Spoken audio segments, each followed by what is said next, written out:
My life be like, yeah. My life be like, yeah.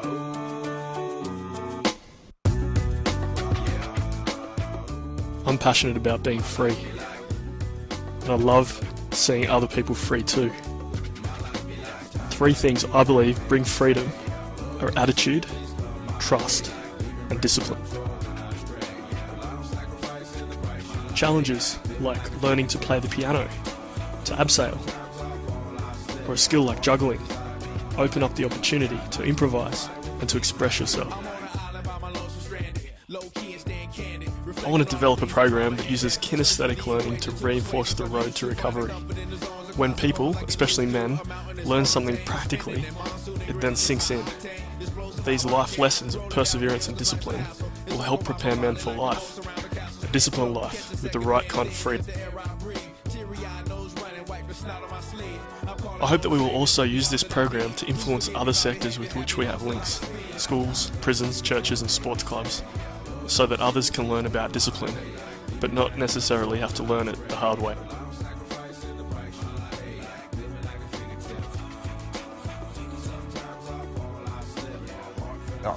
You'd do anything for that hit, you know.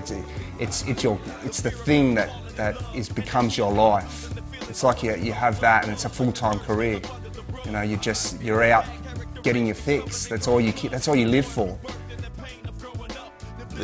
My situation wasn't the actual drug addiction, it was my hatred that I had inside my heart. I remember I used to use, and I would just sit and I would just dwell on all the hatred and all the things that I wanted to do to people. I wanted to kill someone. I had murder in my heart. When I was 14, the first time I overdosed, I just remember waking up in the hospital after the nurses had been bashing me and going to give me a narc with my brother next to me in tears, and just hooked up to all the gas machines and stuff like that. And you'd think something like that would turn me around to not want to do something like that again, but funnily enough, there was so much more going on within me that I didn't know about, and just caused me to go down that road further. And you know, that's where my mum says, you know, there's this place 180 TC for the 100th time, you know, and I was like, yep, this is better than prison. Coming into the program, I was off my head when I first come in. It wasn't that I took drugs, it was because for once in my life, I had to deal with my emotions behind everything that happened in my life. I was a mess. I was broken, I was shattered. You know, for once in my life, my masks were down.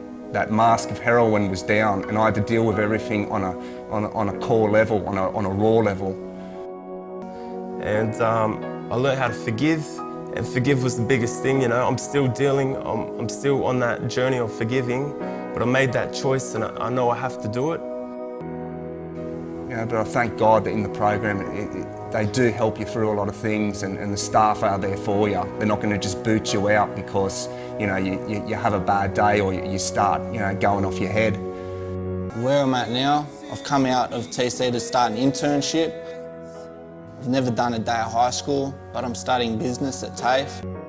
I believed in that place. I believed that people can change. I believed that there is a hope, and I was seeing it. Every time one person goes through the program, on average, it makes a difference in 46 other lives. I'm hoping to work with 180 TC to see many more men recover and make a difference in their world.